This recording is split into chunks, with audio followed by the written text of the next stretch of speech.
Today we're going to be doing the educator self-assessment tool. You start by logging in to Power Teacher, and once you've logged in, you look on the left side of the screen and you'll find Educator Self-Assessment Tool. From there you click on it, and it's going to pull up the 10 UTOT teaching standards. Each one will then give you the choice as to what the expectation is, where you feel that you stand. If I felt that I was supporting learners and meeting their goals, I could click there and it would save what I did. If I looked through these different standards and clicked on these, you can move them around to self-reflect on how you're doing currently. And then at the bottom of this, once you've completed your self-assessment through the standards,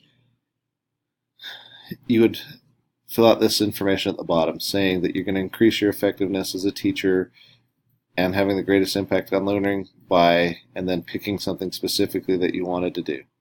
This will also help when meeting with your team professional growth plans to discuss maybe some things that you can do as a group or as a team to work on that information.